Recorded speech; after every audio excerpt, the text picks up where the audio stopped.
Can't hear you, so you could be yelling at me. I don't know it. How will we be remembered? Look at the opportunities before us. This election really isn't about the left versus the right. It's about we the people choosing our government and the choice between freedom versus tyranny. Nobody has a chronic disease burden like we have. Why are we allowing this to happen to our children? Ultimately, the only thing that will save our country is if we choose to love our kids more than we hate each other.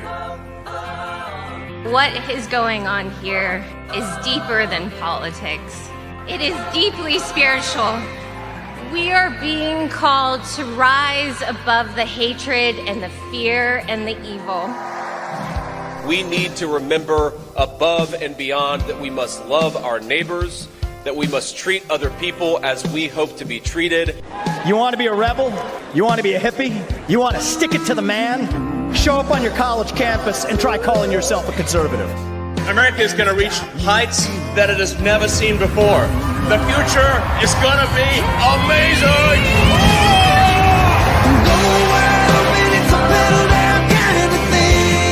Don't you want healthy children? Don't you want a president that's going to make America healthy again?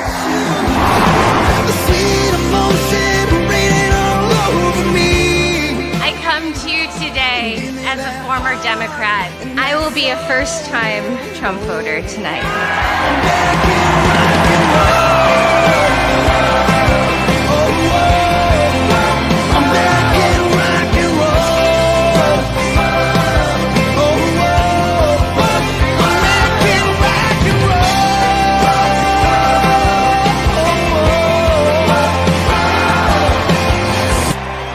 The people dreamed this country, and it's the people who are making America great again. Making black new.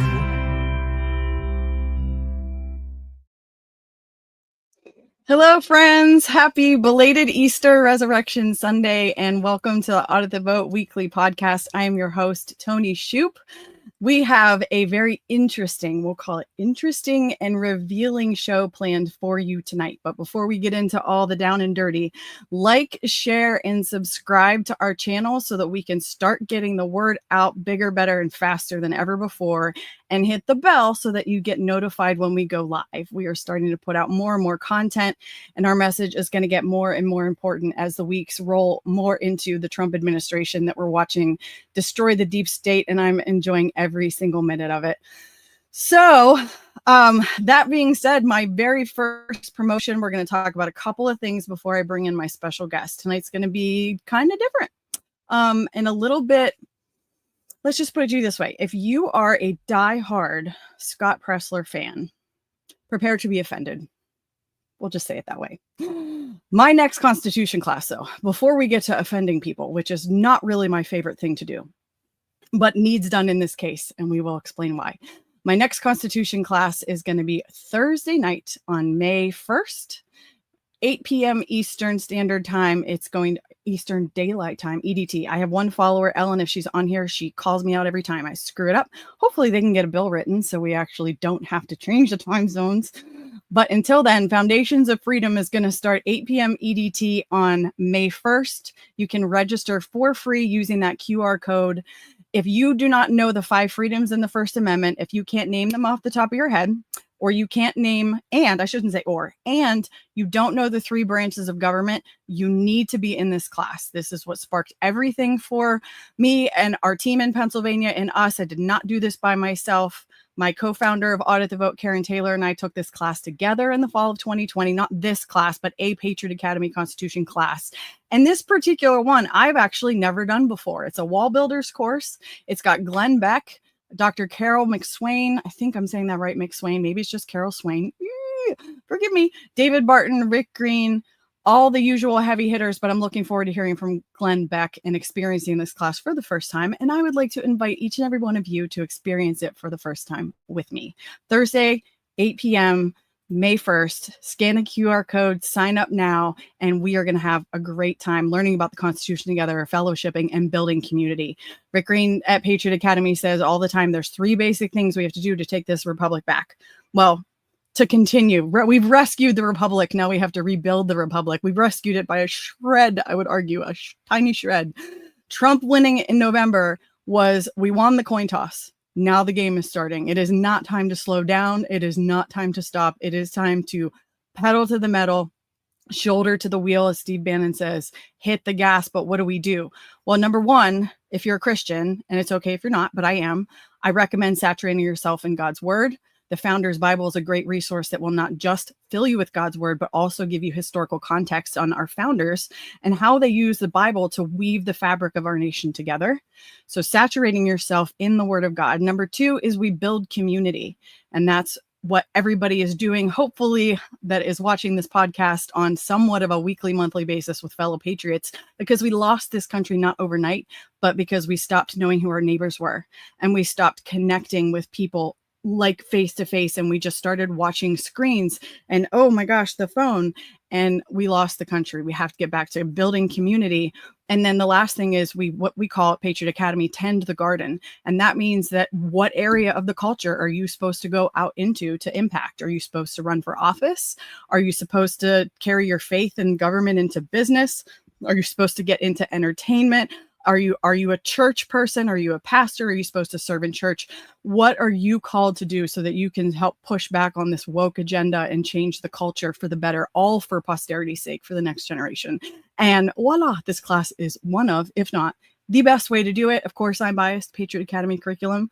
And you could argue and say, well, they write your paycheck, but I will argue back and say, well, they write my paycheck because I was doing such a good job promoting them in the first place. They said, well, you work for me, and I needed a job after the country fell apart. And so, yeah, I said, sure. So I've been on staff with them since April of 2023. Enough of that, though. Pull that flyer out, Joel. Maybe we can share it again a little bit later. I want to tell you guys a little bit about my weekend because it was really cool. I encourage everybody to look at doing this at some point. Of course, my audience knows I've become a crazy history buff. I never paid attention to it in high school. I can't even really blame the teachers because I just don't remember, but it was just not my thing until the COVID crackdowns. And finally, when government overreach hit my front door, I became incredibly interested in history. And so this past weekend, we had the honor and privilege to travel with the Green family up to Lexington, Massachusetts for a reenactment of Paul Revere's Midnight Ride on April 19th, well, technically 18th/19th, because it was the 250th anniversary. Yes, that is correct. Paul Revere rode on that horse and said, the regulars are out, call to arms, 250 years ago in April of 1775. So this was a big anniversary. Of course, we're going into July 4th, 2026 is going to be the 250th anniversary of the Declaration of Independence. But you start thinking, wait a minute, they fired the first shot, and the shot heard around the world, by the way, was fired the next day, also on the Lexington Green in like a normal neighborhood. I can't tell you how much context this helped me build in my head of how history came together. Being there and watching that reenactment, which is something I thought was so insane. 5 years ago, I would have never gone to a historical reenactment. And here I am geeking out with my kids in the middle of the night in the dark. We can barely see, but we're hearing a guy on horseback going, the regulars are out. And it was just so cool. But so the shot heard around the world was in like a normal neighborhood. I used to ask everyone when I first started waking up and studying, like, okay, if you say we're going to end up in a civil war, what does that look like? I have no concept of what that looks like. I kind of get it now. It's just neighborhood to neighborhood. The British basically came with 800 soldiers they were traveling to Concord, Massachusetts. Sorry for the history lesson. Then we'll get our special guest and have some fun offending people.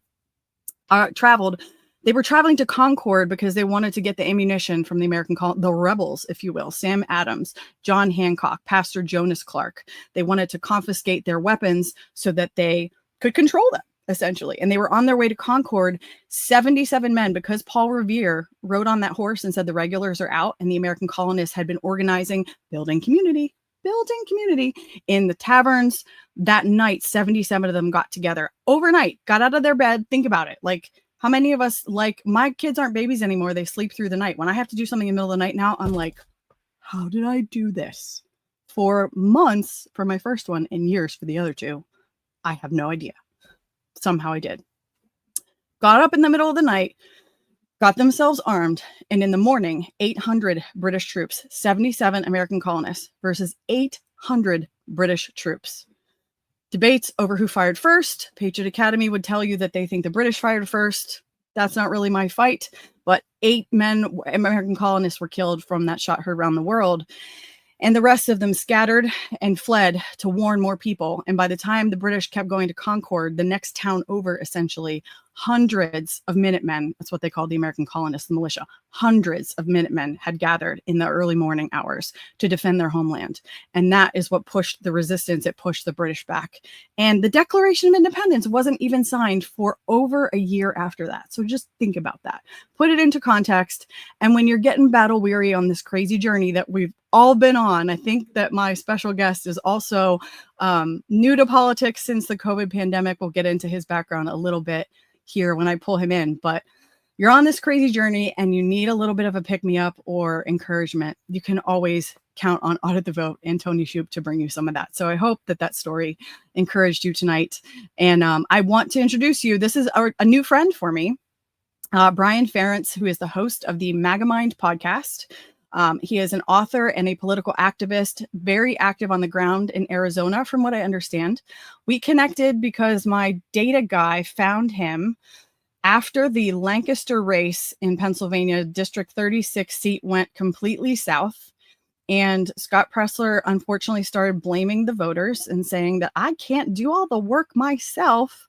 My data guy did a bunch of work and basically showed and proved. And there's videos on our social medias that you can go back and look. In fact, there's one pinned on our X feed. I did it. It's less than 5 minutes. It will explain to you why early voting is bad and why chasing low propensity mail ballots is a losing strategy. And we can prove it now with multiple races, but most recently through this Lancaster race, in that the NGOs are targeting low propensity voters because they can flip their votes easier. And then they're basically chasing their ballots. Because in this race we just had in Lancaster, all the Republicans that returned mail ballots did not vote for the Republican candidate. And it's plain as day in the data. You can't dispute it, essentially. And so my data guy was trying to get this out, and he connected Brian with you. So Joel, go ahead and pull Brian in. This is Brian Ference. He connected with Brian Ference on Twitter. You got to connect with this guy because he's spitting truth, and you need to connect with him and get our data to him. And I guess the rest, Brian, is history. We connected, and you had me on your was it the MAGA Mind podcast you had me on? It was the MAGA Mind podcast, yes. Okay. You had me on the MAGA Mind podcast, and I feel like my life has had several pivots, and I feel like since then I've pivoted yet again in a way that I didn't expect or see coming. Not in a bad way. It's just I had these inklings that maybe Scott Presler wasn't doing the right things, or maybe not in this for the right reasons. Not really. I still have a lot of questions. But when I started connecting with Brian and some others that have had either been doing deep dives into his work or interviewing people that have worked with him in person, it's becoming glaringly obvious to us that there is something very wrong. And I would just urge you. So I know my audience is probably half and half.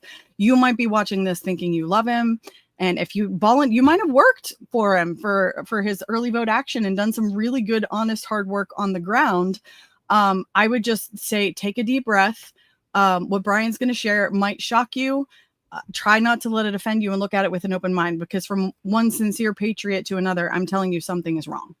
Something is horribly awry, and I don't have all the answers, but I am going to share some stories with you and someday maybe we'll even get into some data. And now a lot of you might start hitting the chat. I already see Scott slithered into Bucks County. I have heard more bad than good at this point. And let me also say this too. Nobody's perfect. So if you talk to people on the ground in Pennsylvania, I'm sure you'll find a handful of them that aren't crazy about me, that would have something bad to say about me. But by and large, the consensus, I think, is pretty good. And Brian's probably the same. Probably the same in Arizona. When you start talking to the majority of people that have worked with someone and they all are kind of sharing the same thing, that's when the red flags go up. So I don't want to paint this picture that Brian and I are both, which is my husband's name too, first name. And I don't call him that. I call him Shoup, but this is weird to have someone on my podcast. You're the first Brian I think I've had on the podcast. So I don't want to paint this picture that we're perfect individuals and then we've got it all figured out and you'll never hear bad things said about us, because that's probably not the case. We're faulty just like everyone else. All have sinned and fallen short of the glory. But by and large, people that work with us, or I should say work with me, Brian, I don't want to speak for you, but work with me will tell you I'm an upstanding citizen, very honest, authentic, and I'd like to think easy to work with. Probably not all the time. Joel, don't ask Joel. Most of the time, pretty easy to work with. So with that, Brian, just do like a quick, Penny, you just haven't asked the right people. I'll connect you. Do a quick overview of your background, because my audience probably, unless they're following you, which is probably rare, they don't know you. So just give us your background. How'd you get involved in politics? Where do you live? And what are you doing? Sure. Thank you, Tony. And thanks again for having me on your show. So again, my name is Brian Ference. You can follow me at brianference.com or on X at brianference1.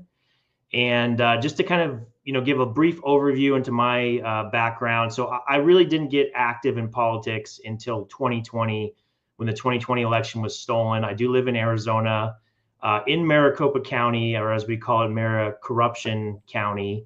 Okay, wait, let me interject for 2 seconds. So here's the litmus test number one. If somebody does not think 2020 was stolen, red flag right away. If they are not willing to say it out loud, red flag number two. Brian, back to you.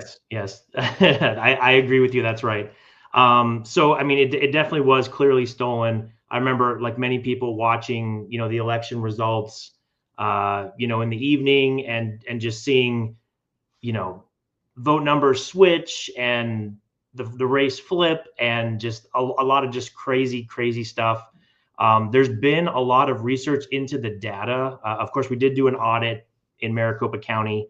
Not all the data was actually released as part of that audit, but we've seen just so much corruption, so much gaslighting from our former supposedly Republican recorder, Stephen Richer, who's now out. But we still have the Maricopa Board of Supervisors, unfortunately, is still very corrupt. A lot of problems there. So, I kind of got involved at that point, realizing that the election was stolen, watching the audit happen.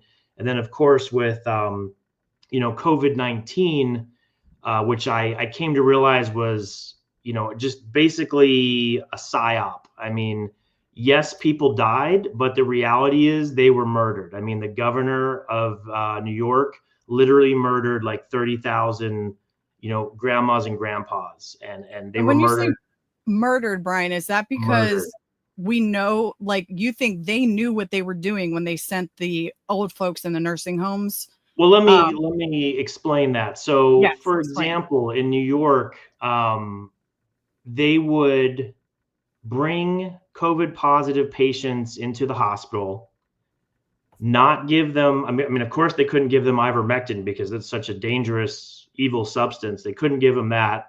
Or hydroxychloroquine. And they would administer remdesivir to them, which is proven to cause organ failure in about 50% of the people that take it. And then they would put them on a ventilator, and the ventilators, 80% or more that went on the ventilators died. I mean, it's like a death sentence. But aside from that, they would bring some of them into the hospital, COVID positive, and then they would send them back out of the hospital, saying, no, we don't want you here. Go back into the nursing home and spread this. It was a disease. If you look at the whitehouse.gov website, it talks about what is the origin of it. And it mentions that it originated in a Wuhan, China lab, and it is man-made. It does not exist in nature. Finally. Yeah, I think there's a short link for it, but it's on the whitehouse.gov site. So, there was this disease that if it wasn't treated early with, zinc, vitamin D, there was different early treatments that worked that prevented you from developing these low dropping oxygen levels and pneumonia-like symptoms, where you became very critical and serious if they had been given those early treatments. But instead, they were brought into the hospitals, and the hospitals were well compensated to give them remdesivir, to put them on the ventilator. And then when any patient died, they were extremely well compensated. And whether they had other conditions or not, that death certificate always said COVID-19 on it. Yep. So, what we saw was murder. It was the governor through his executive orders and, the medical staff through their compensation of these, medicines that didn't work, that caused organ failure. So everyone panicked because, oh no, 30,000 people are dying in New York. And that would cause you to panic. And it did for me too. I mean, it was like, this is crazy. This is a real thing. But they were murdered. It was all a lie. So you think we're going to see accountability for that? I'm very frustrated that we haven't seen any accountability yet. Well, I'll tell you one thing. President Trump put out a release that the auto pen pardons that Joe Biden put out were null and void because they were identical. He had no knowledge of them. So Fauci and all those individuals that were pardoned, including Biden's family, by that auto pen, those are null and void pardons. So absolutely, Fauci should be arrested for genocide, and a grand tribunal should be held, and the appropriate consequence for that. So that absolutely should happen. Whether or not it will, I guess we'll see. Yeah, I'm not holding my breath. Yeah, well.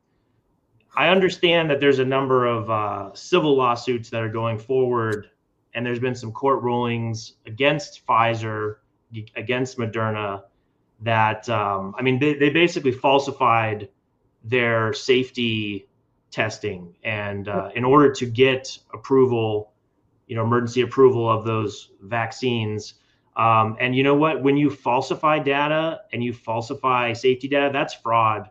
And you're no longer protected under, the Vaccine Act or whatever it is. You are liable for that fraud. They knew, for example, that if a pregnant woman took the COVID-19 vaccine while she was pregnant, in the safety testing, a large portion of those women lost the child. The baby died, was aborted, was murdered, and they hid that information. They knew it was happening. They recommended it for pregnant women. That absolutely is murder, and it's through fraud, and they should be held accountable. Anyways, we got off to a rough start there with the COVID. Sorry, but we need to never forget what our government did. That's, I think, what they're trying to do is just move on and sweep it under the rug, and we can't forget, because we have to stay in this fight. It's a long-term battle. I know I could go. You will have to have you back multiple times to really unpack a bunch of stuff, because the next thing you said was the Maricopa County audit, which I was following. No one knew me yet. Audit the Vote was not. It was a petition when the Maricopa County audit was going on. I believe it was May of 2021 when the results actually came out. I remember where I was in my car when it dropped. That it was. I know it was chaos. And we were trying to bring that to Pennsylvania. That was our hope. We were hoping that Maricopa did such a stellar job that we were going to bring that. That was our petition effort. Let's bring that to Pennsylvania, and we'll finally get some answers. And of course, that went completely south. But I didn't even realize, like, you're in the belly of the beast right there. I thought Pennsylvania is bad. It sounds like Arizona is equally as bad. So holy cow, we're going to have you back on so that we can unpack a little bit more of this. But you were not, so you weren't active before 2020, before COVID. So with the election being stolen, and then the audit, and then the COVID scam, I just started saying, like, this is all a scam. Like, what is going on? What is happening? That was me. So I became involved. It was actually my wife's idea, which I think she regrets that now, but she said, why don't you get involved in politics and try to do something, try to change something? I said, okay, let me do that. So I became a precinct committeeman. I don't know if you have those. Yes, we do. I am one as well. All right. So I became a precinct committeeman.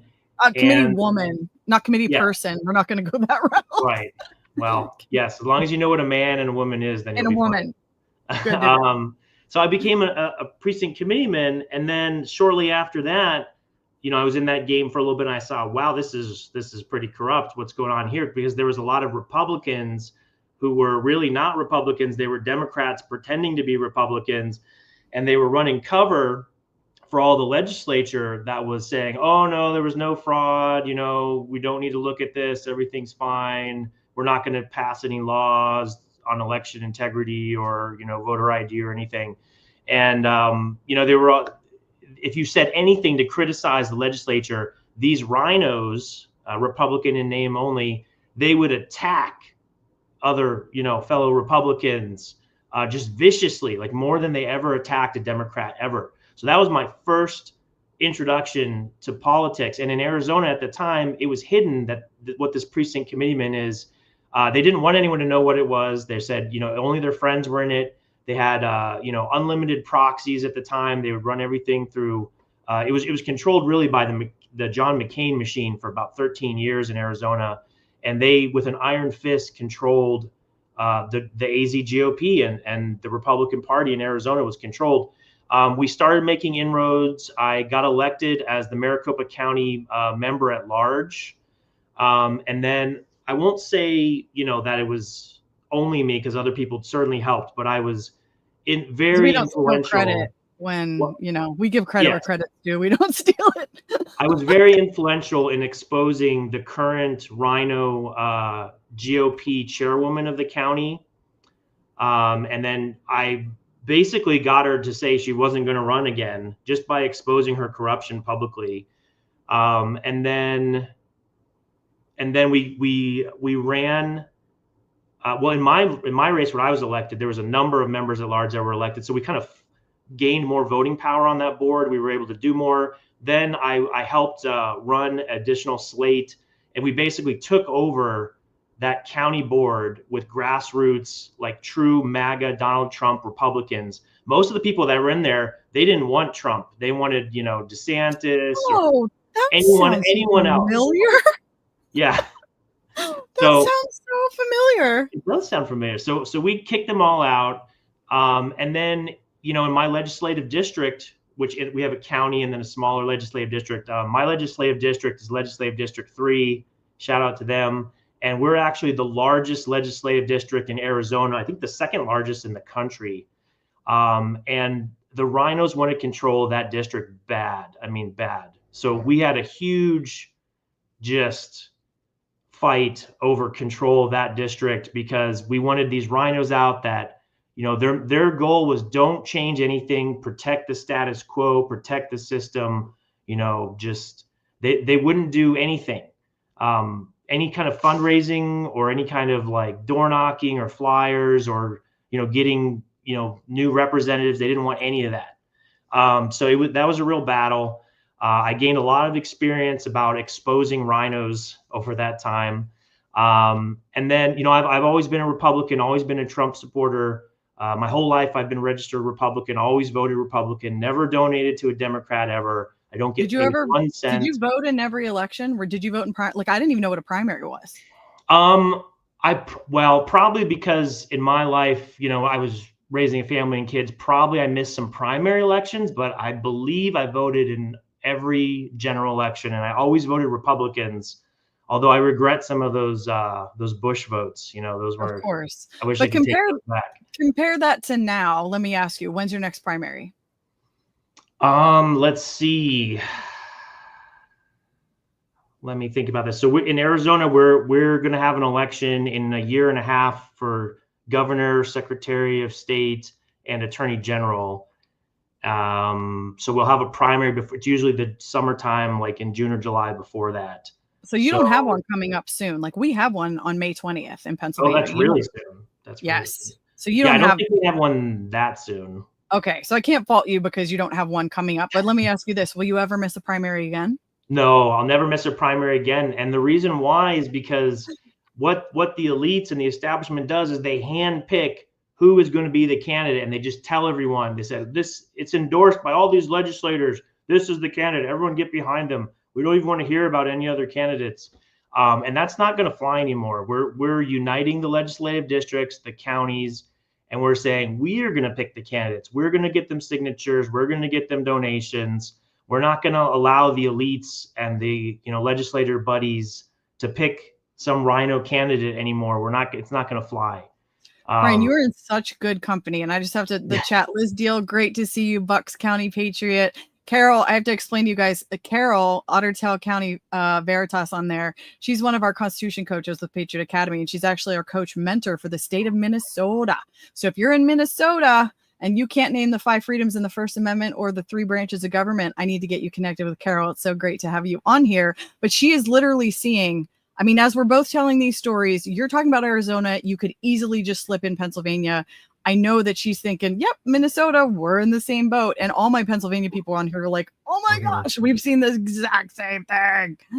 So right. You are in good company, my friend. And thank you so much for getting active. You are, my work with Patriot Academy as their ambassador for the East Coast is just to go around and literally highlight people just like you. Because my saying is education is key and the fix is local. And we all have to do our part and get involved. And I love that we connected and we're on opposite sides of the country, but you're kicking butt in Arizona and I'm out here in Pennsylvania. And we are here tonight to get to the juicy topic, which I could talk to Brian. We could definitely have to have you back on here. We could talk about a bunch of different things and go a bunch of different directions, but I know that we advertise this as a certain thing and I want to make sure we deliver that for our audience. And so we are here tonight because we want to talk about something kind of difficult that I've been skirting around for a while because I don't like disparaging anybody that is on our side of the aisle. I like what one of my fellow patriots, Dr. Doug Frank, says is that if your guns are aimed at the enemy, I'm not shooting at you, but that doesn't mean I'm jumping in the foxhole with you either. And so I took that approach, and this is not something that I really wanted to do, but the more I study and the more people that I talk to, we have to talk about this. And so again, I preface this where if you're a huge Scott Presler fan, or if you worked really hard for early vote action on the ground, please don't take offense to this. I'm in no way saying that your work was useless or that you didn't do a good job. I just want to tell you a little bit about my experience with Mr. Presler. And then Brian has done tremendous research and a deep dive, and he's going to give you some more meat and some more perspective.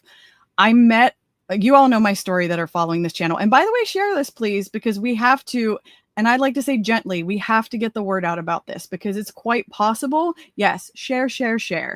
I don't know if he's necessarily deep state plant. I don't know if he's just a media hound. It looks like he wanted to be an actor and maybe using his political platform to fulfill some I don't know what you say, but that's what it looks like. But I don't know. What I do know is we can't have somebody in the MAGA movement running around saying we got to do one thing to win when they know that it's not good. And that's what everything is pointing to at this point. So I connected with Mr. Presler, or I should say my co-founder connected with him in early April 2021. We had just started our petition for the forensic audit in Pennsylvania. Like we just talked, Maricopa, we were watching Maricopa. We're like, yeah, we're going to do what Maricopa does, expose the fraud. I'm going back to my life. Legislators, do your job, dig into this, fix this mess, put Trump back in the White House, and I'm going to go back to being a mom. That's what I thought I was embarking on when my co-founder, Karen Taylor, connected with Mr. Presler and said, hey, we had started rumblings hearing about his name and said, hey, would you support, we've heard we should talk to you, that we're really working on a mission and we're new in politics and that you've got a good following and presence here in Pennsylvania. And we just want to know if you would get some support for our petition. We feel like something went wrong, and would you support us? Would you sign it? Would you share it? And he was very matter of fact with her and said, I am not looking back. I have no interest in an audit. I have no interest in looking in the past. I am moving forward. I am registering voters. Thanks, but no thanks. Never signed the petition, never shared it with anybody. And from my vantage point, essentially disappeared from our state. I know he didn't technically disappear, but he wasn't on the ground with us that whole time, really doing much of anything that I could see. And I didn't think at the time, I just didn't really think anything of it. I thought, all right, we need voters to without voter registration. We don't have people to cast ballots. So why would I poo-poo that? I would never poo-poo that. So we just kind of went separate directions. From my vantage point, again, this is from my vantage point, he didn't really resurface in Pennsylvania again until shortly before the 2024 election. Now, I know it looks like he formed early vote action in 2022. And if you scroll back through some of his Twitter posts, he says that he was upset about the midterms. He put EVA together because he was upset that the midterms didn't go well. And we got to early vote. We've just got to outvote the cheat, too big to rig, whatever you want to call it. Never said the election in 2020 was stolen, never even really asked any questions, which to me is kind of alarming because, and again, I realize in some ways I live in an echo chamber, but I think the sentiment in the country, and you as my audience, tell me if you agree, at March, April 2021, we all felt like we've been hit by a Mack truck.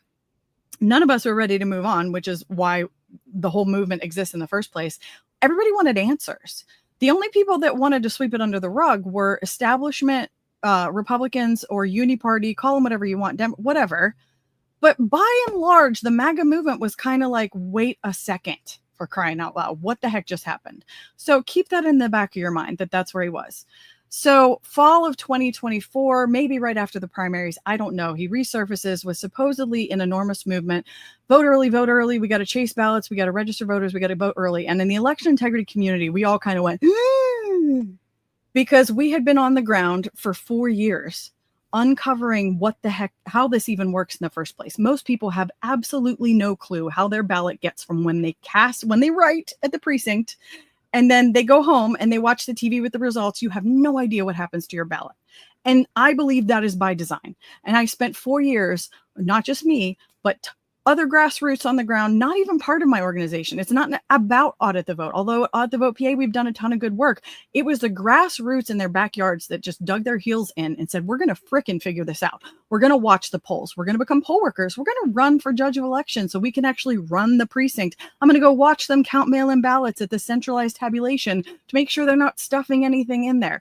And the amount of stuff that we uncovered in 4 years is overwhelming to the average person. So I don't want to go heavily into that. I say that to say this: when the early voting mail ballot push, that's why we all went. Did you have? And I'm going to take a pause, Brian, and just ask you: did you guys have? I don't know what the push was in Arizona. Were they pushing early voting mail ballots, and was that something that everybody on the ground, like us, was kind of like, oh no? Well, let me answer that question. So, we had an election where Kari Lake was running for the governor of Arizona. And what happened was a lot of people were voting day of, and it just so happened that many of the machines malfunctioned in largely Republican areas only, disenfranchising and preventing a lot of people from voting day of, which was of course intentional. And there was a lot of research that went into that after the fact, and they found that basically they had reprogrammed those machines to change like the size of the ballot that was read, which caused some kind of like critical error, which was very strange. It pretty much had to be intentional, and apparently only in Republican areas. So when that happened, there was this huge outcry from largely the rhinos and the establishment Republicans, and of course the Scott Pressers of the world and Charlie Kirk, saying, see, you can't vote on election day. You have to play the Democrat game, and you have to chase ballots and vote early and mail in vote. Otherwise, the machines will break and you'll lose. So you have to do this. So that's kind of basically what happened. And then there was a huge push to do that.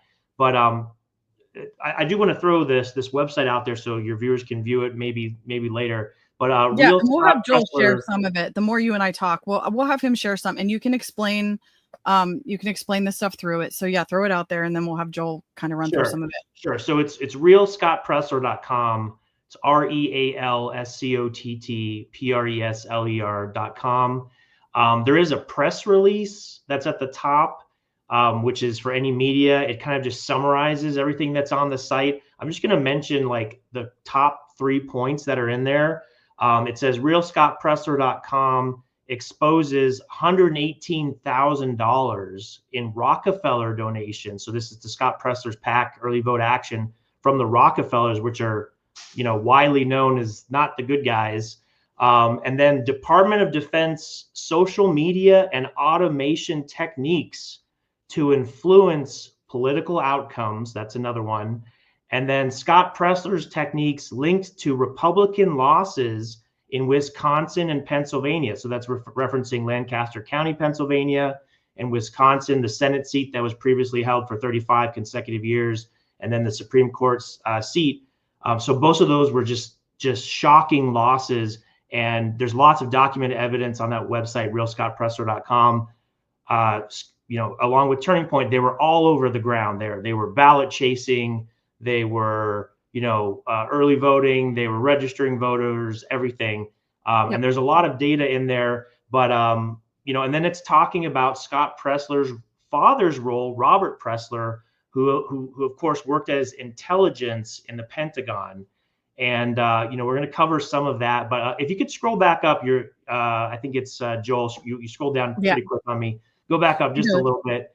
At the top of this site, there is a little promo video, but then it asks like, who is Scott Presler? And then there's a 3-hour X Spaces discussion, which Tony, you joined as well. And we just had a really well organized X Space discussion talking about the evidence on this site. If you find yourself in the car or, you're doing something and you want to listen to a great it's basically a podcast, but it's an X Space. It is, I think it's 2 hours and 40 minutes long, but it's just fantastic information, all factual based. We're not, doing any personal attacks, anything like that. No, I don't care. The rainbow flag, I don't care. I don't care that he's gay. That's not my problem. This has nothing to do with him as a person. This has everything to do with the work that he's doing, potentially not even being legit, but then even assuming it is legit, the policies he's pushing for are disaster for election integrity. And that's where I take the main issue with all of this. Yeah. So Brian, keep going. Well, and let's just talk about early voting for a second. So in Arizona, there's a group called We the People Arizona Alliance, and they actually sued to obtain the files on like the signature authentication, signature verification matching from Maricopa County, and they obtained those. And I can't remember, I believe it was the 2022 election, but I might be wrong in that, but it was one of the major elections. And what they found in that data was really interesting because in Arizona, they were doing early voting for, 26 days, whatever it was. Oh, we have 50 in Pennsylvania. It's fine. The ballots aren't even ready to print usually when you can vote. That's right. So the interesting thing was the first 26 days of that early voting, and there was like 1 million ballots that were taken in, in the mail, 1 million. And the interesting thing about the data is not a single one, 0 signatures were rejected during that time period. 0 of 1 million ballots for 26 days of early voting. And that's very strange. That's very, very strange. And then after the 26 days, all of a sudden they started doing signature verification and they started rejecting like the normal rate. Like, let's say it's, 3%, whatever. This is invalid signatures. There's no signatures. So explain to me how during early voting, you get 1 million ballots and you don't reject a single signature. And then after that's over, all of a sudden, well, now we're doing regular signature verification. So that right there is a huge red flag, not only for fraud, but for early voting. I mean, basically there was no safeguards on the early voting whatsoever. So I would never, ever recommend that anyone ever early vote just because on that one data point alone. So Brian, what do you do though, if you're going to go on vacation and you're going to, like we had before 2019, our law in Pennsylvania changed. Act 77 brought us no excuse mail-in ballots. Before that, you had to apply for an absentee ballot. The chain of custody was way better on that, and you couldn't just get it. So what do you do in Arizona if you legit, like, I work the polls or I'm not going to be in town? What would you suggest if not early vote? Is there an option? Well, I mean, I think we should go back to the old system because that had, as you said, had a lot better verification and safety checks on it. And we should go back to that old system. But I know people that were literally out of the country that they were trying to vote like an absentee ballot, and there was some kind of problem and it didn't work. So they literally flew back to the country in order to cast their vote in person. In Arizona, they allow in-person early voting for some time. So, I mean, if you absolutely have to, I suppose that's a little bit better than a mail-in ballot with the signature verification issues. But I mean, it's really tough. I really think we need to have one day voting. There can be some limited exceptions for mail-in voting, but for the wide part, no machines, hand counting with ID. We have to go back to that because, and we're talking about, the Pennsylvania and the Wisconsin elections. So Scott Presler and Turning Point, they were all over those elections on the ground, registering voters, all these inflated claims, which were disproven, by the way. Just for example, Scott Presler claimed in, I believe it was in Lancaster County, Pennsylvania, we registered 50,000 Amish voters. Well, that's almost impossible because, 50% of the Amish population is under the age of 18. Most of them don't involve themselves in politics. Some of them were probably already registered. And his number 2 employee at Early Vote Action, PAC, just 9 days earlier said, well, in summation, we registered 10,000 voters.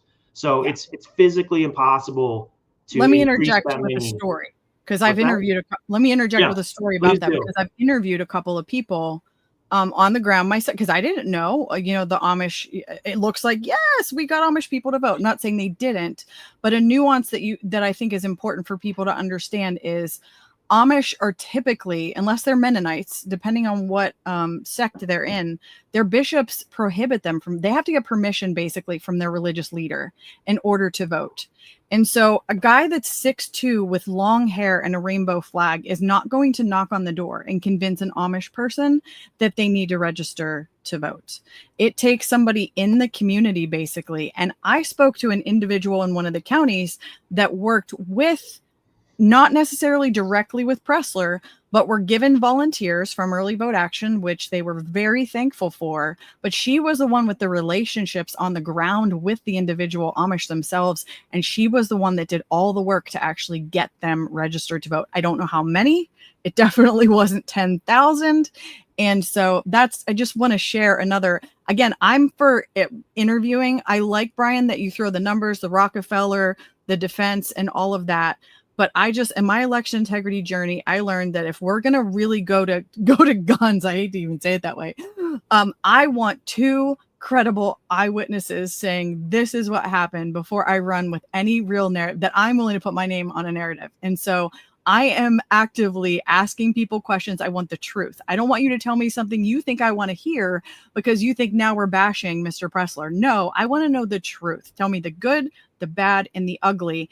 And that's the consensus. So his Amish numbers, if he says he registered 50,000 Amish, that is completely false. Probably a lie. I'm concluding it's a lie. He knew he was lying. It's definitely false. So problem. I don't know how many red flags we've stuck in the ground. I'm trying to keep track in my head. I think we're at least at 4 right now. Well, let's talk a little bit more about that Amish claim. So Joel, if you could share the screen again, there's a specific screenshot from Mr. Pressler. It's about halfway down the page. I'll have you scroll. Yeah, actually scroll down and I'll tell you when to stop. Keep going. Yeah, keep going down. Keep going down. Slow down. Yeah, keep going down a little bit. Oh, good. These are on here, Brian. That's perfect because some of this stuff is right there. Wait, go up just a little bit more. Okay, so this is important because we just talked about it's highly unlikely that 50,000 were registered. Well, the interesting thing is a woman named Dr. Jan Halper,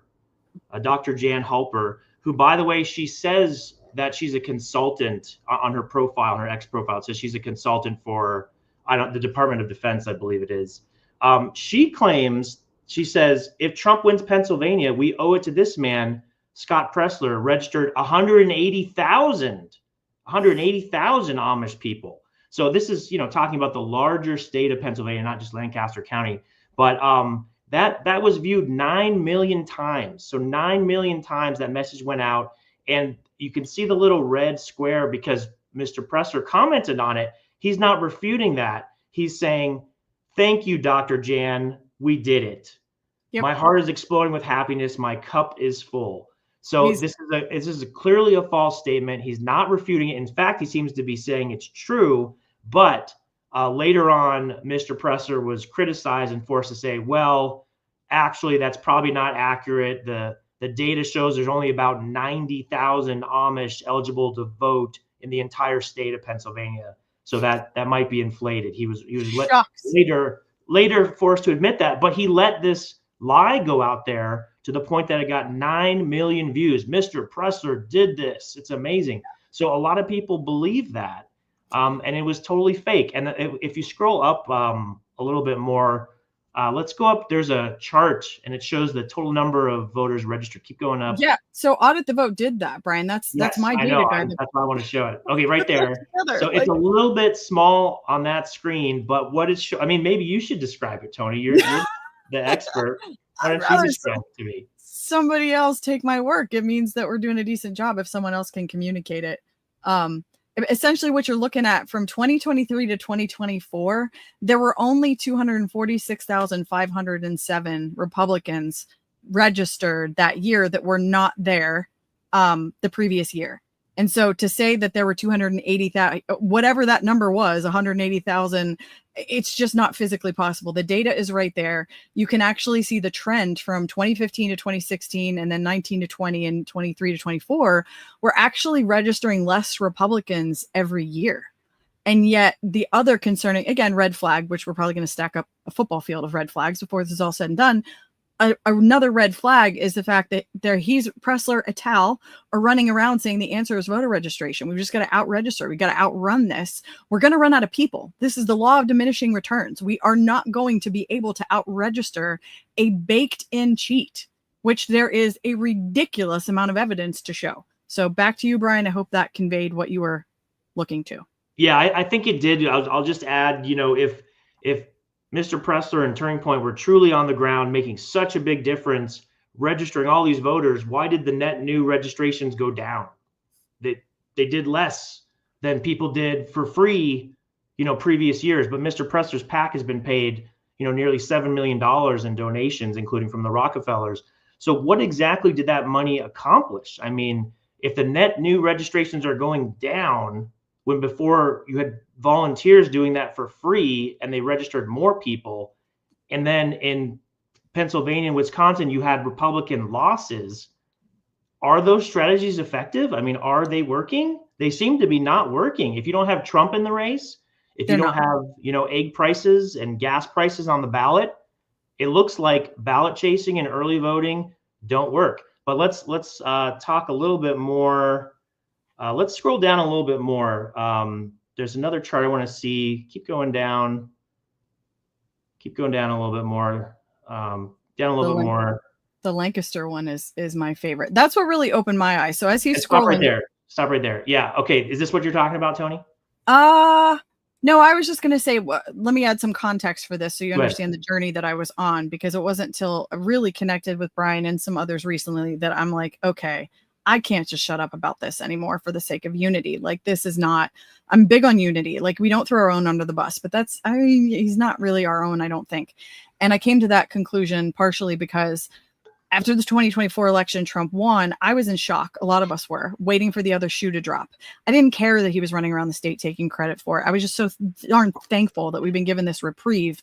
It wasn't until the data started to come out after February 1st is when all the counties in Pennsylvania, that's their deadline. They have to have official results submitted to the State Department February 1st of 2025. And it wasn't until I started looking at the data after that I was kind of like, this looks like a con job. Like, he's taking credit for the state. And I'll let Brian go with his data from here. But I just want to say that only 20,000 newly registered Republicans that registered in 2024 actually voted in Pennsylvania's 2020 election. Trump won the state by 100,000 votes. So you can't come in here and say that my registration effort, I'm the hero, my registration effort, we registered all these new voters, that's what won the state. The data doesn't show that. And that's not to take away from you if you were on the ground. I talked to people today that were on the ground that told me they have the receipts. I registered hundreds of people. Awesome. Congratulations. That is important work, but that's not what gave President Trump the victory in Pennsylvania. And that's the concern. So Brian, over to you. Yes, and so this is specifically, again, Lancaster County data. The first chart here is, it's votes. So I'm glad you make that distinction between registration and votes, because of course, if you register someone, it doesn't necessarily mean they're going to vote. But these are votes cast, and this is in Lancaster County, November 3rd, 2020. Of course, Mr. Biden allegedly defeated Trump, but we saw in Lancaster County that Trump won. And in 2020, he actually won by quite a bit. He defeated Biden by 44,362 votes. So that's in 2020, okay? And if you scroll down a little bit more, now it's Lancaster County in 2024. And what you see there is that Trump defeated Harris by 46,000. So really, I mean, it's only 2,000 more votes for Trump. It was totally red. Trump won there in 2020. Why did we spend any time in Lancaster County? I mean, it was deep red. He blew Biden out of the water. It doesn't make any sense to spend any time there. But we get all this, oh, I'm in Lancaster County, I'm registering the Amish. None of that mattered. It was all worthless because Trump destroyed Biden in 2020. It was a total waste of money to even be there. That money should have been spent somewhere else where Trump, supposedly lost to Biden in 2020. What a con job that was. And Brian, let me add to that for Lancaster. So Audit the Vote's canvassing effort, what we're most probably known for, and I'm personally most proud of, is that the boots on the ground, we did this. We canvassed 12 counties after 2020, knocked doors, and asked the resident of the house, make sure it's who you lived here in 2020 election. Did you vote? How many are registered to vote here? And how many that you know of that are registered actually voted in the 2020 election? We did that in 12 counties. Lancaster, oddly, was the cleanest one with a 37% discrepancy rate. That means 37% of the time when that question was asked, one of the three answers didn't match what the state had as the certified result. And that was in Lancaster. So do we trust the 2020 numbers to begin with, or even the 2024 for that matter? That's the problem. There's no transparency. So we don't even know if these numbers are legit, let alone somebody raising millions of dollars running around the state taking credit for work that they don't even know. You can't even see what's happening. So back to you, Brian. I feel like we're on a news show. Thank you. And so Joel, scroll down just a little bit more so you can see his, okay, right there. So Mr. Pressler was questioned by a very large social media account on X, MJ Truth Ultra, I believe it was. And he had a number of questions. He just said, why are you not looking at all these issues? I mean, we have documented, registration fraud. We have proof of fraud. Elon Musk and Doge, revealed that there was 2 million illegals that have social security numbers, and they confirmed some of them are registered. Some of them did vote in the elections. What about all these things? And Mr. Pressler's response was on X very publicly, I stand by my comments. You are wrongfully telling people the election was rigged when it wasn't. You have no evidence that there was any wrongdoing in this election. That's not true. There is evidence that there was wrongdoing. So he's just out there doing the left's work for them. I mean, out there going against Trump and what Trump has said, saying, there's no election or there's no election fraud. There's no evidence of this. That is a huge, huge red flag. And when when MJ Truth Ultra continued to question him and he posted some of those screenshots, it was a very cordial conversation. Scott Pressler blocked him on X, which he does to everyone. I'm blocked. You're blocked. Anyone who questions him. In fact, when we did that X space, we had at one point 589 concurrent listeners. They actively went through and aggressively blocked everyone who was on there. And I believe using an automated script actually blocked anyone who was following anyone who liked or reposted that or any other kind of questioning. We'll get in a little bit more to that, but at this point, I mean, everyone is blocked by Scott Pressler. He blocks like half the internet. It's ridiculous. So I'm not sure how he still has 2 million followers on X because everybody's getting blocked. So again, now put a stake in the ground with the biggest red flag you can possibly. Here's what really did it for me is that I tried for months when the data came out, 2025. I was kind of quiet. I started posting on his platform because he has 2 million followers just to try to get some help and attention on the election integrity issues. He was posting about voter rolls and using AI to find like ineligible voters, which we've been on the ground. That is a loaded topic if ever there was one. We have tried every trick in the book. There are federal laws on the books that are roadblocks to that. The fix to this is at the local level. You've got to be on the ground in your own county, which is something we learned the first year pounding the pavement. And I was just trying to help. If you're going to do this, here, look at this, look at that. And so I was posting every day a bunch of stuff to try to get his attention. I was never rude. I was never disrespectful. And yet after the Wisconsin loss, we're blocked. And so that was like my holy crap. Like, this is literally what the left does. This is censorship. Like, he doesn't want, when you don't want your work questioned, that is stake in the ground, flare, smoke signal, whatever you want to call it, you guys. That's not good. Not good that he's not willing to have a conversation with MJ Truth. And it's not just us. It's like a lot of people that just tried to have a civil discussion with him.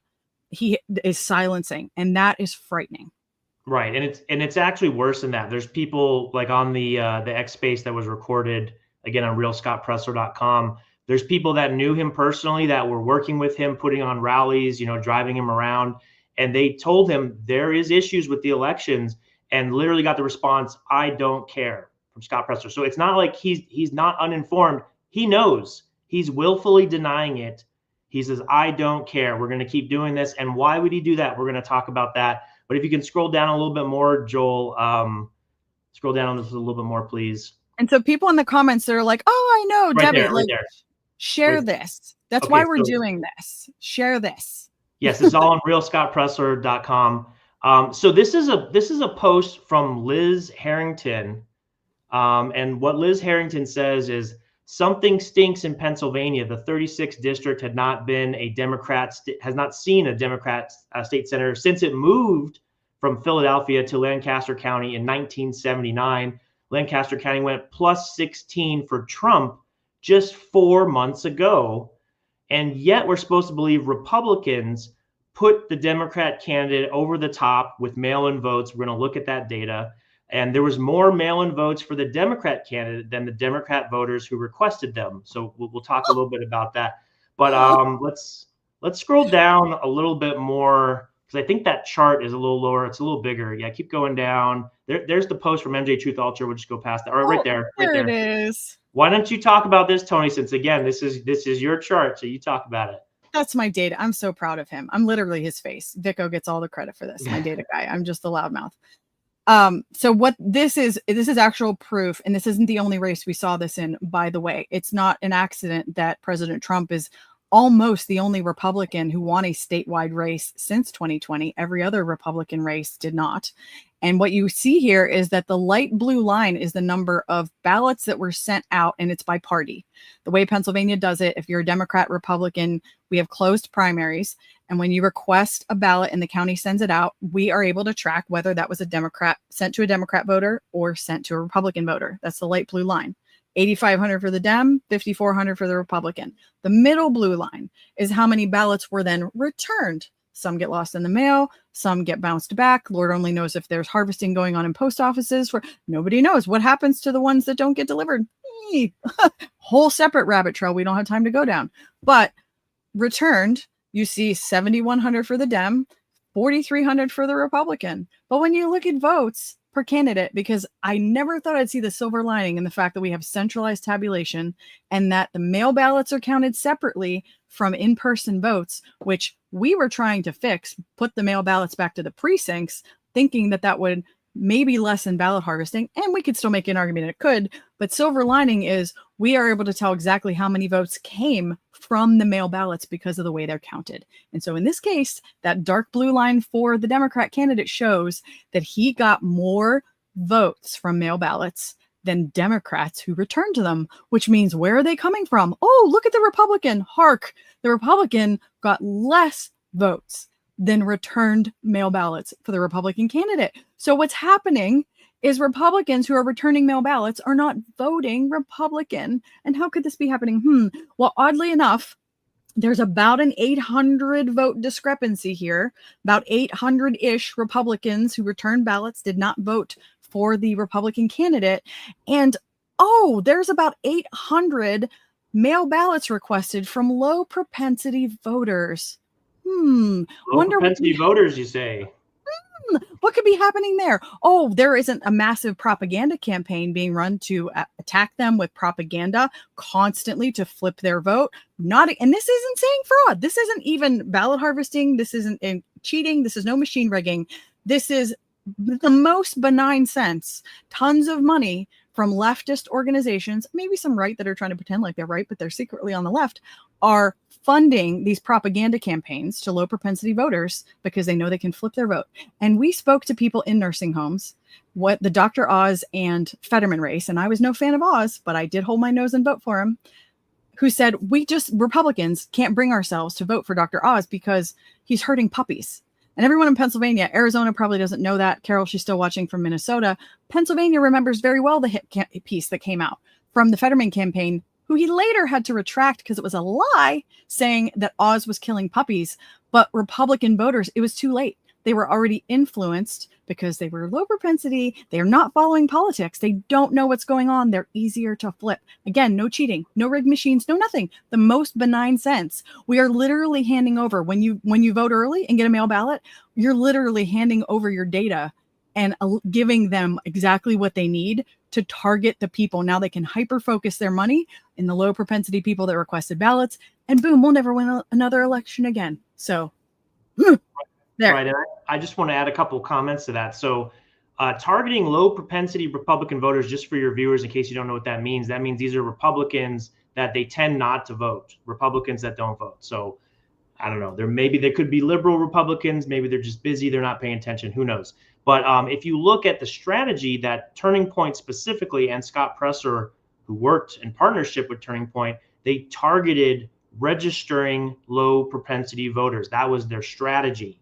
They specifically did that, and it's all over the place. In fact, Charlie Kirk, the CEO of Turning Point, posted after the Wisconsin loss, "We are now the party of low propensity voters." And he went on and on about, all this stuff, but basically we need to target and register low propensity voters. But the data seems to show that that's directly what caused the loss. Scott Presser says there was no fraud. There was no fraud. So if there was no fraud, what caused those Republican ballots, I think it was 17% or so of the ones that were returned, to go to the Democrat? Well, they were most likely the low propensity voters. For whatever reason, their ballots went Democrat. Well, it looks like if there's no fraud, according to Scott Presser and Turning Point directly caused those losses by targeting those low propensity voters, registering them, having them request mail-in ballots, which then went a large proportion for the Democrat. And you said it was something like 800. The margin of victory here was only 250, wasn't it? It was like 400. No, the margin of victory was 400. 450. It's odd that the low propensity, so about 800 low propensity Republicans requested a mail ballot, and that's about how many more when you look at the Democrat, the votes versus ballots returned. That's about how many votes the Democrat got, was 800 from the Republican. So again, it's not dead on proof, but it's a lot of data that you can't just look at the surface. You can't just look at, we knocked this many doors and Trump won. Okay. But who actually showed up? Of the doors that you knocked and the ballots you supposedly chased, how many of them actually turned out to vote? When I see that only 20,000 newly registered Republicans even turned out in 2024, I'm not convinced that chasing mail ballots, not to mention low propensity after all of this, I'm not convinced that that's a winning strategy. The other question that I get that I want to address, Brian, maybe you can speak to this, was, so people go, well, so then Tony, what's the solution? Because we're stuck with this stupid mail-in ballot law, and we're not going to get out of this situation overnight. Don't we have to play their game? No, I can confidently tell you this now in 4 years, and Brian would probably agree. Messaging is horrific on the conservative side. There's either no messaging or bad messaging. We got our rear ends handed to us in the messaging area for decades. That's why women now think, a lot of good conservative Christian women think that abortion is healthcare. That's because it was pounded into their head via messaging for decades. So until the Republicans realize that it's a messaging issue and they need to get on board with the narrative and the messaging, we are not going to outrun or out ballot chase this baked in cheat. Messaging, shameless plug. That's why you need to get in my Constitution class on May 1st if you've never taken one before, because we take this back by winning over hearts and minds. And that's my story. I'm sticking to it. Right. And you talk about messaging, but when it's a false message, like abortion, for example, it's propaganda. And it's, basically proven that at least 30% of the population is subject to propaganda. And if they hear something 6 times, that's why, advertising companies say you need 6 touches.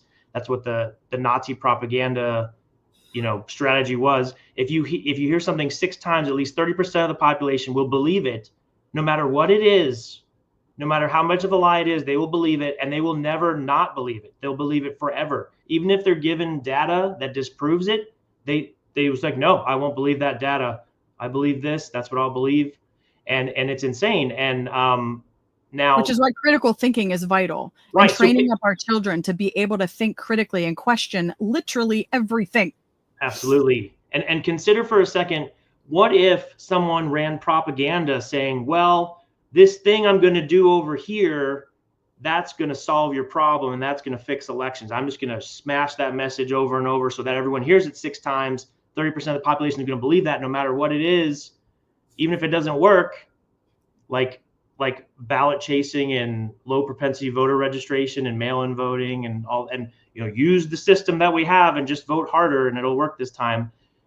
They will be propagandized and they will believe that. But why would someone do that? And Joel, if you could share the screen again, just right where you were. Why would someone want, millions of people in America to be propagandized to something that doesn't work? And Joel, if you want to share so this is Scott Presler's PAC, Early Vote Action, has received over $6.8 million in 2023 and 2024. It's linked to the FEC filings. You can go view this information yourself. It's probably even more now. If you scroll down a little bit, there's the total. And let's keep scrolling down. Let's go down a little bit more. So some of the top donators, this is Lizine Rockefeller. If you look at the occupation, works for Winrock International. Okay, that's a Rockefeller organization. Donated $100,000 in 2024. And if you scroll down a little bit more, okay, stop right there. So this is another Rockefeller, William Rockefeller, donated $18,000. So, I mean, the Rockefellers, you can look up the Rockefellers yourself. We won't go down that rabbit hole, but for they've donations, probably already been down it. For donations of that size, typically a donor of that size would want an in-person meeting. Maybe they would hand off the check in person. So I guess the question is, how did Scott Presler get in a meeting with the Rockefellers and get all this money, donated to him? And then what did he have to show for that? But let's scroll down a little bit more past the Rockefellers. Okay, let me add this into don't lose your train of thought. Brian, if I don't say it when I'm thinking it, it'll just my thoughts come too fast. Mm-hmm. Liberty Line, great to see you. Hope the baby's doing okay. Scrolling back up, this is why I think we deeper dives into the finances are good, but we need to do a little bit deeper dives, which Brian is about to do, because the Fight Like a Flynn, you'll see the Fight Like a Flynn PAC on that had given money, and General Flynn, people either love him or hate him or everything in the middle. Full transparency. General Flynn donated to Audit the Vote as well. I didn't, so it's very possible we were rookies when we partnered with them. And I'm not even saying, I don't know, like, he seems okay to me. Like I've met him in person. I've been around him, his family, they seem like good people. I don't have proof to suggest otherwise. So just discernment when you're looking at these things, because somebody could pull up Audit the Vote's finances and go, oh my gosh, the America Project gave them XYZ. Well, yeah, because it was the summer of 2022 and we didn't know what the heck we were doing. And we could have found out something bad afterwards that would have been like, oh, we probably shouldn't have taken that money. So just keep that in mind as you look through finances. Discernment is vital. Keep going, Brian. Right. All right. Thank you. So I'm going to mention an article. Again, this is linked. It's from California Club India. They do a lot of articles on like net worth. So they wrote an article by Kartik Pratap, and it estimated that Scott Presler's annual income is $700,000 a year. I've actually heard higher estimates, but $700,000 a year.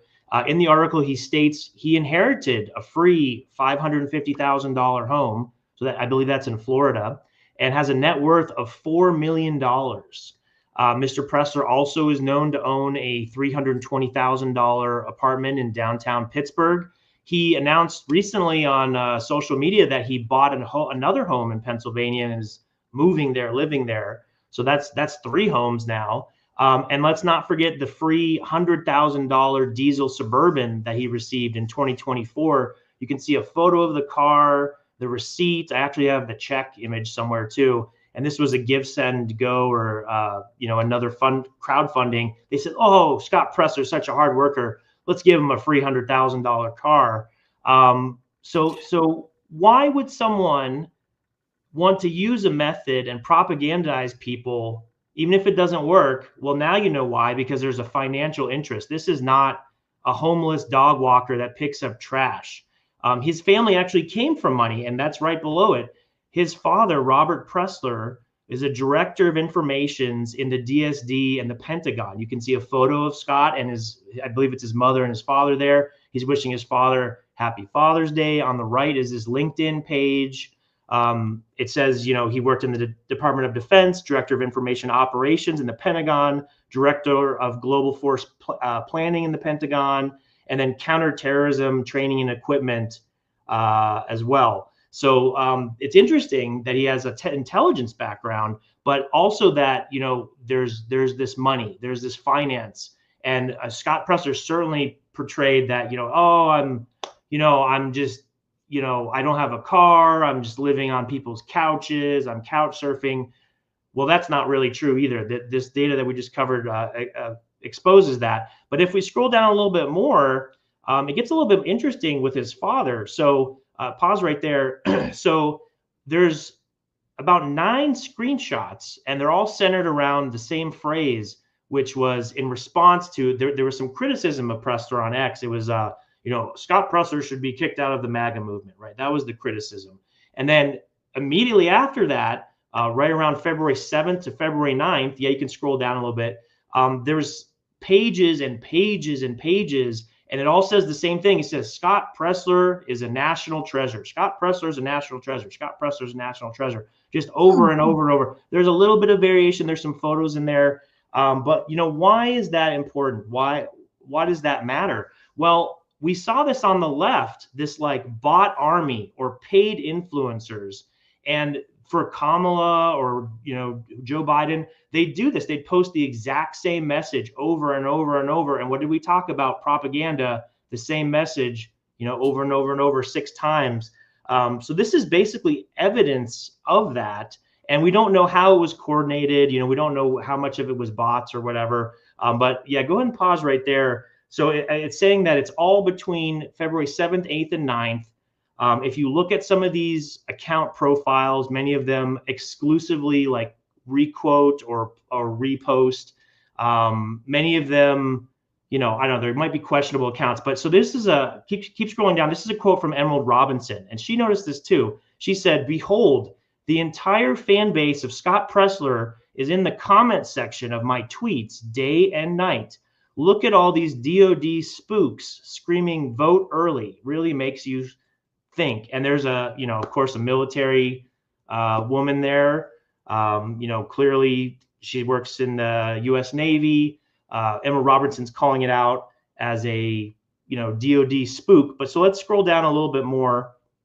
So, you know, Mr. Presler has worked very closely with Turning Point. So scroll down a little bit more, Yeah. Okay. So right here. So it's interesting because this exact technique was used in Arizona. Don't forget, I'm in Arizona. I'm also a state committeeman on the AZ GOP. This was used by Turning Point Action employees who are paid in an attempt to influence the AZ GOP chairman's election just this last year. So Tyler Boyer, who's the chief operating officer of Turning Point, he started a smear campaign. I have screenshots of that. He posted these comments against the current GOP chairwoman, Gina Swoboda. And then what you saw is his paid employees then spread that message all over X about the same time, almost the exact same wording. How do I know they were Turning Point employees? There's a little red circle there because they all have that little Turning Point icon in their profile. And if you scroll down a little bit, you can see just pages and pages of these screenshots. It circles like what they said. There's the Turning Point icon. It's the same message. They're slamming the AZ GOP chairwoman. Keep going down. This was during the election. So they're attempting to influence the outcome, the political outcome. All right, now this is what we've been building to. Which isn't illegal, but if you're knowingly doing something that isn't going to work because you're making tons of money, that's not. Mm-hmm. Well, and if you think about it, so here's the interesting thing about Tyler Boyer and Turning Point was they previously endorsed Gina Swoboda a year earlier when Jeff DeWitt resigned. So they all endorsed her. What changed? It's only a year. How could you hate her so much? Well, she canceled an $80,000 contract to Jake Hoffman, who's basically a Turning Point employee. His company, Rally Forge, has been paid about $2 to $3 million by Turning Point. Brian, I'm going to let you go. I'm going to let you go because I don't do censorship. I wasn't even going to go down the Turning Point route just because, for the record and my followers, the jury's out for me on Turning Point. I don't know. I have good relationships with a lot of people that work for them. I will tell you this is alarming. So my antenna's up. So Carol, to answer your question, I don't know. Jury's out. I'm going to let Brian keep talking, and then you decide. All right, we'll buckle up. But anyways, she also cut off their access to the data, which that is the key thing for Turning Point. And Another interesting connection to Scott Presler and Turning Point. Their app was made by the same company called Superfeed Technologies Incorporated. Superfeed Technologies Incorporated was created by Turning Point. Tyler Boyer, again, the COO of Turning Point, is the current CEO of Superfeed, and he's the chairman of the board of Superfeed. What other, Brian, apps did they make? Did they make any other apps that are noteworthy? Or they did. If you go to either the Play Store or iTunes, the Apple Store, you go to Superfeed Technologies Incorporated, or you go to either the Turning Point app or the Early Vote Action app, you'll see created by Superfeed Technologies, and it says other apps they make, and there are several. I believe there's even one for the Democrats. I'm not sure about that. Don't quote me on that one, but this is why the money trail is confusing to follow, because big corporations, I found this out first couple of years on Audit the Vote, they donate to both sides. They don't give a crap who wins. They just want to be able to say, well, we gave you money, so you need to do XYZ. Lobbyists, that's how that works. Mm-hmm. And so it's I don't want to say it's not a red flag. It's a tiny red flag for me, but it's not huge because they all do that. Zuckerberg gave Trump $1 million when he got either for his inauguration fund or whatever. Because he stay out of jail? Is that what that was for? Right? Like, that's how this sick game is played. Yes, it's sick and gross, but that's how it's played.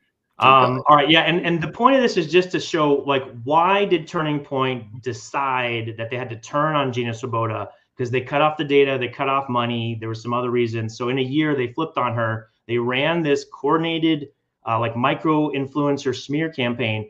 But now here's where it gets interesting. So Scott Presler's father, Robert Presler, is mentioned in an intelligence DoD report on influencing political outcomes using social media and automation. And the report is called Improving C2 and Situational Awareness for Operations in and Through the Information Environment. And in the acknowledgement of that document, and it's linked there on the website, realscottpresler.com, that document's linked there. It's about 100 pages, interesting read. But in the acknowledgement, it says, we wish to thank our various points of contact and interlocutors in the sponsoring office, Rob Presler. So Rob Presler sponsored this paper on influencing political outcomes using social media and automation. And what's in that report? Let's go in there. One of the things what's that? I said, I don't want to, but no, keep going. I mean, this is hard because, yeah. I get it. If you're struggling, I'm struggling with all of you. It's gonna be okay. I know. There's some quotes, but scroll down past this a little bit. One of the things that's in there is, stop right there. Mimetic warfare. Mimetic warfare. What is that? It's a form of modern information warfare and psychological warfare that involves propagation of memes on social media to influence public opinion. So this is getting back to like this propaganda. Influencing people what they think. Okay, so let's pin that for a second. On page 32 of the report, it says it mentions mimetic warfare, and then on page 14. So sorry, we jumped from 32 back to 14. Page 14, there's a quote, and listen to this. When a post by a user has been met with an inundation of, it says opprobrium or flaming. By other users, the initial user may be hesitant or suppressed to post again, expressing similar views. So think about this. When someone posted, Scott Presler should be kicked out of MAGA, and then huge influx of Scott Presler is he's a national treasure. But there was a lot of negative comments too. It's like, oh, you're an idiot, you're stupid, Scott Presler worked so hard, shut up. So this paper is describing that is a Department of Defense military technique for influencing political outcomes to basically like suppress your opposition. And the average person will say, oh, maybe I was wrong. I shouldn't post that anymore. I shouldn't criticize, that thing that I was criticizing. Then it says on page 88, additionally, social media platforms were infiltrated by foreign bots and automated retweets. An analysis that fails to account for these facts would have negative value. It would mislead instead of inform. And then this is the last one I'll read on page 97 to 98. It says, the utility of using automation can be seen in Russian factories of people overseeing propaganda and trolling bots running many accounts that are near identical or use slight variation on the same message, perhaps via automated rephrasing. The sheer volume of content posted on social media sites is possible only via automation, with reactions and responses to the post controlled manually. Manual responses. These are near MADCOM processes, and they suggest how hard it would be to distinguish sophisticated, fully automated propaganda from human-generated propaganda. So that's the quote. So I've shown here on the site documented evidence of this repetitive kind of flaming, automated rephrasing. I mean, it appears that way. That appears to be the technique that Scott Presler and Turning Point are using. It's literally referenced in a DOD report commissioned by Scott Presler's father, Robert Presler, as a way to influence political outcomes using social media and automation. I mean, and then you couple in that so many people are blocked, and really like an auto block. So there's all these posts of, I don't know why Scott Presler blocked me. I don't even follow him. Like, I've never even followed him and I'm blocked. And it's because they ran a script and auto blocked anyone who shared or reposted like the 3-hour X Spaces discussion on Scott Presler. That does make sense, because we were blocked right after the Wisconsin loss. I mean, and it looks like that's when a lot of people just got, I don't think they're targeting individuals. And again, this was like, if you feel like you drank from a fire hose, I'm with you, because Brian has clearly done his research. I love that he's on the ground in Arizona. I trust eyes on the ground before I trust any media outlet whatsoever. And best I can tell, we're not looking at a hologram. He's a real person. He's on the ground in Arizona. He has been for a while. I vetted him through other sources to make sure he's real. And so I think we have a football field now of red flags. And Brian, I don't mean to cut you off. I just think, and you guys tell me in the comments if I'm wrong, but I just feel like my audience is probably like, whoa. So we need to have you back so we can do like more of a deep dive and answer questions. I encourage people, here's the biggest thing that changed for me since 2020. I just started asking some freaking questions. I lived my entire adult life with my head in the sand, not paying attention to anything going on around me. I asked very little questions. And now I just ask questions. And if you do it in the right way, it doesn't drive you crazy. You don't let it drive you crazy. You don't let it make you become completely paranoid for everything. For me, I'm grounded in the Bible. I'm grounded in the truth. And when I'm completely overwhelmed with stuff like this, I run to Jesus. I realize that's not everybody's story, but that's mine. And so we just keep going one day at a time. What do we do with all of this information now? I see people in the chat that are asking about, can we do shorter videos and share? So yes, this will end up getting chopped up into clips, and we will be posting these on all the Audit the Vote social medias.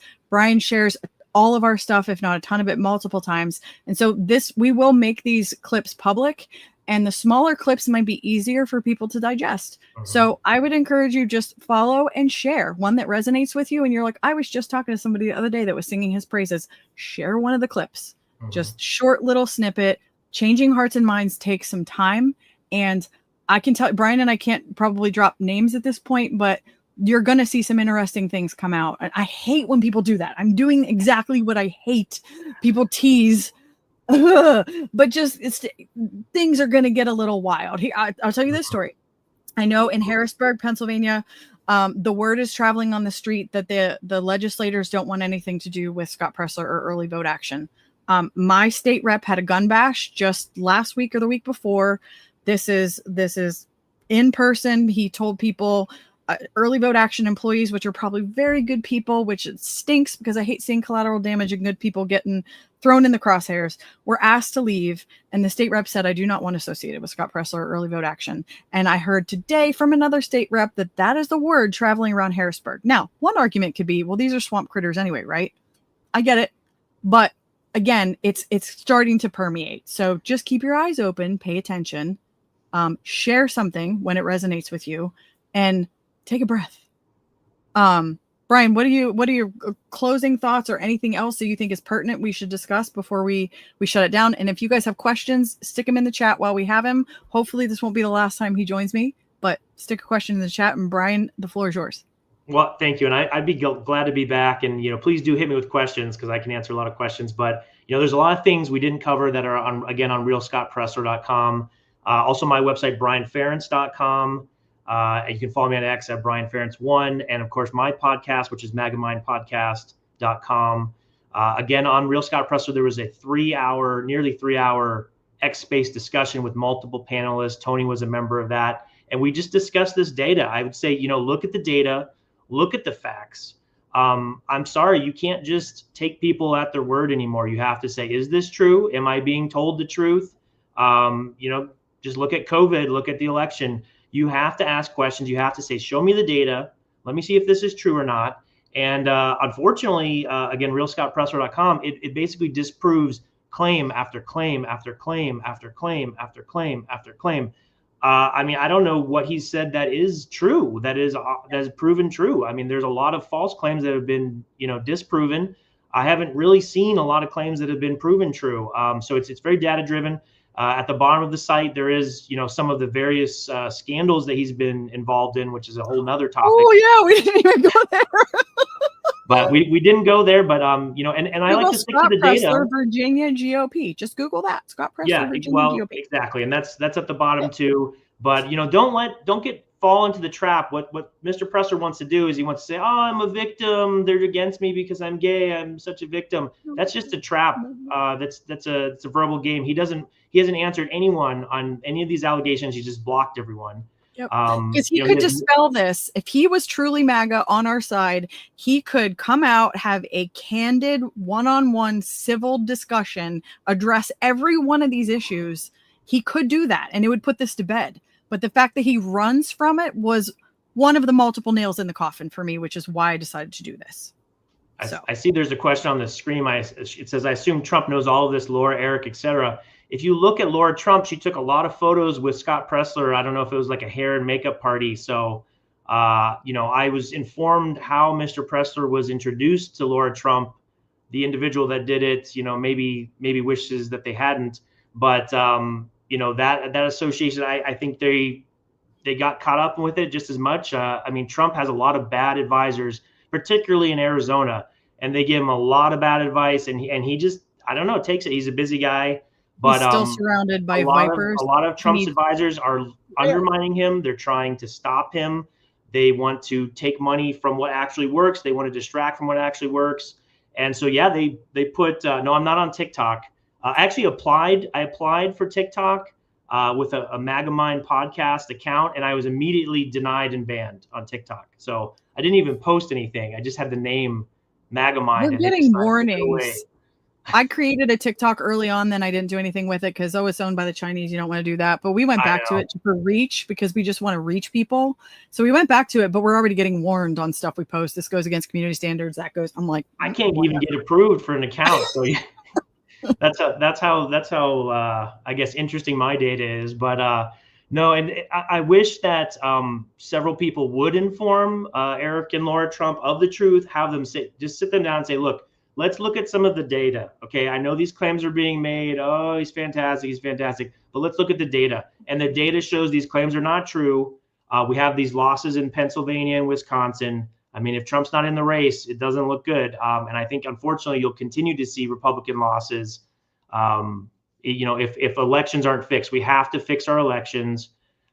We have a limited amount of time. Someone asked, what do you do? What do you do about this? Well, I have been given information that DOJ is potentially doing some investigations in Arizona on some of our election fraud. I believe that if we can expose with their publicity that they have, just really expose, hey, there's a lot of fraud.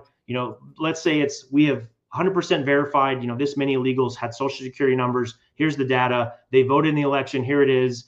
These 3 elections were invalid, that, they need to be thrown out. And if DOJ, screams that from the rooftop with Elon, our legislators will be forced to act. They'll say, "Oh no, we didn't know about that. We can't hide anymore about that." And they will. They'll do something then, and we could then potentially have some actual election reform, fix some of these things. So I would say, get Cash and Don Bongino to start a special investigations unit in your state. Reach out to DOJ, say, we need DOJ to investigate our elections. Okay, we know all this money is being spent like crazy, but if you're truly government efficiency, what is the most inefficient thing you can do? Have stolen elections. That's the most inefficient thing you can do. Machines are way more expensive than hand counting. It's been proven. In Arizona, we didn't have results for 3 weeks, so the machines are clearly not faster. Hand counting is much, much faster. It's not efficient. So we need DOJ and we need the FBI, real FBI, to go and investigate, expose this data, pin it to your legislators and say, look, you can't run away from the truth anymore, or we're going to primary you and kick you out. And we need actual election reform. Fix it. If we don't do it in the next 3.5 years, we're going to be right back where we were. Amen. And so here's what we'll close with then. Joe, I had sent you a link to our Rumble channel, and this is why election integrity is such a loaded topic. And it's not a simple answer. I was on the phone with people today that were like, well, I don't understand how this is in this. This is one thing, just one thing that we uncovered over the last 4 years is the reporting process is shrouded in mystery. No one knows when you scan your ballot. Pennsylvania, by and large, has paper ballots already. So yay, paper ballots. Okay, most of the counties have those. The problem is you're sliding it into a tabulator machine that has a computer program on the inside of it, and you have no idea where that vote is actually going. And so we exposed, if Joel's able to pull it up, if you're not, don't worry about it. Follow us on Rumble. This actually, there we go. So stop it for just a second while I talk so I can explain what this is. This is not even on our YouTube channel yet because we weren't on YouTube, got kicked off, but now I probably need to re-put this on YouTube, and I will, but right now it's just on Rumble. So you can follow us, rumble.com/Audit the Vote PA. This was 2023. We had 4 statewide judge races and we lost them all. Even though we're trending, right? We're registering all these voters. We're trending Republican. Yay, voter registrations. Even today, they're all touting. We're getting more red. Okay, hold on a second there, bucko. This was 2023 reporting night. At 9:46 p.m., you are going to see the top right part of your screen. Those 2 numbers are the in-person votes. This was what the State Department of Pennsylvania was calling in on election night. And you're going to see that red number right now. It's 42,698. You're going to see that number go up, and then you're going to see that number come down to the tune of 350,000 votes being removed from the in-person vote total. And it's reflected on the top left of the screen is the total votes. So that's mail ballots and in person as they're being reported. This is real time. My brilliant data analyst scraped the State Department website every 5 minutes to track how it was being reported. The bottom left are just the mail-ins, but I'm going to have Joel play it. You go ahead and play the video and I'll talk through it because I think he even zeroes in. So you're going to look to the top right of your screen, that 500, 70, 600. Look at that red. It's shooting way up, way up. Oh, what happened? This was 9:46 p.m. Oh my goodness. The Republican and the Dem, they're both losing votes. What in the world? It looked like it was going to be a pretty clear win, and whoops, over 300,000 in-person votes removed from the Republican candidate, Carolyn Carluccio. So we reached out to the candidate. Campaign didn't want to touch it. Our state GOP didn't want to touch it. The way this got traction is I spent a week on the phone with my media contacts, and the Gateway Pundit finally wrote an article, and that forced our State Department, our state GOP then was forced to acknowledge it. They exchanged strongly worded letters with the State Department back and forth asking questions. We don't have any answers. It's shrouded in mystery. And here's what's even worse, not doom and gloom, bearer of bad news, but what happened as a result, we didn't get answers. We didn't get answers at all. We public records requests, trying to get log files so we could see what's happening in the cyberspace between the county and the state when the results are actually being transferred. What the heck is happening? That would have answered a lot of stuff, but we couldn't get any answers. And then, oh, hark, Josh Shapiro redoes the entire State Department website. And now we can't write this program and scrape the results every 5 minutes. They've done something to prohibit it. So it gets shrouded more and more mystery, less transparency. Early voting and chasing mail ballots is not going to fix this issue. And like Brian said, if we don't doge and figure out what the frickety frack is going on here, we're going to have 4 years of yay, Trump, yay, and 40 years of tyranny for our kids. And I think he and I both are just not willing to sit back and let that happen. So parting thoughts before, and Joe, I usually end on a funny video just because I like humor. That's how I cope with life when it gets tough. I don't know if we have one or not. If we don't, that's okay. We'll call it a night. Share these clips. Share this, please. I know it was long. share it. You never know who might be paying attention and might just watch a snippet and then start asking some questions and go, they might be the next ones blocked from the Scott Presler blocked list. But Brian, final thoughts. Make sure you follow him on Twitter at Brian Ference 1, I think is how. Correct, at Brian Ference 1, or you can visit brianference.com. I think I linked to my social media there, magamindpodcast.com.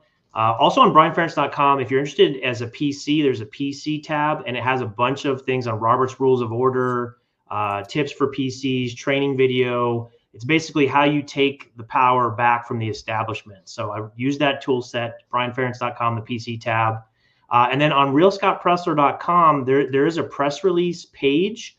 I would encourage everyone that's kind of a high level overview, but it's written in a press release format. Please do share that with any of your media and press contacts, any newscasters, any news people, because we'd like them to get the message out, to look at the data and really start assessing this. So please do share that, realscottpresler.com, and then press release. Thank you.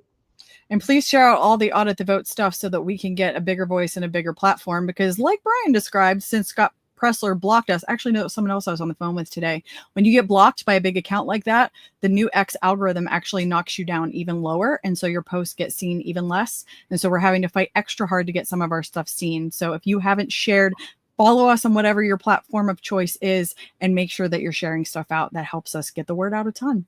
So if there's no funny video, Joel, we will call it a night. I will see you guys next Wednesday at 9:00. Brian, stick around backstage. We'll do a little debrief and figure out when we're having you back. But I hope this was helpful.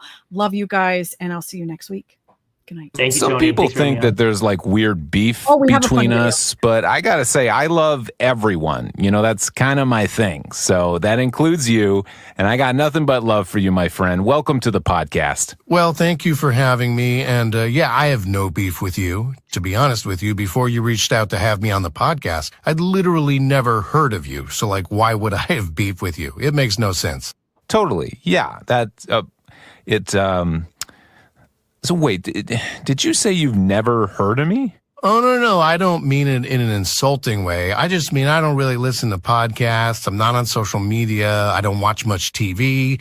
Like a lot of people are talking about White Lotus right now. I have no idea what that is. I don't even know what streamer it's on. Are you an actor? Ooh, are you on White Lotus? No, I'm not on White Lotus. So wait, so you're saying that over all the years of doing what you do on Easter, which arguably is a bit of a lighter lift than what I had to do, you're saying over all that time you've never once heard mention of Jesus? No, I know what Cheez-Its are. I love Cheez-Its. Dude, I had a weed gummy on my way over here, and I would crush a box of those right now. Cheez-Its are great, but that's not... there just aren't that many things that people associate with Easter, you know? There's you, and then there's me. Like... I've heard of you. Well, yeah, I'm the Easter Bunny. Everyone knows the Easter Bunny. Oh, boy. Look, I get that you have pagan origins and that you're probably not super familiar with Christianity. That's cool. But you've, heard of, I don't know, the Bible? No, of course. That's the band, right? That has the song with the amazing ending. Where no, tears streaming down your face. So you think the Bible is the band Coldplay? I'm more of a fan of the early Bible albums, not so much the dance pop thing they've been doing recently. No, thank you. I'm just going to change the subject. Aside from Easter, what is your, say, second favorite holiday? Oh, that's easy. You know, the one with, with Santa Claus and the reindeer and the trees and the decorations. You're messing with me, aren't you? Yep, because I don't like you. We got beef, brah. You and I, we are not friends. We are enemies. Oh, that's fine. I love my enemies, so I still love you. Oh, you are so annoying. That was a good one, Joel. That was a good one. So ending funny video. We'll get better coordinating this stuff so it's not so awkward. All right. Thank you, guys. We'll see you next week at 9:00 Wednesday night. Have a great week. you. God bless.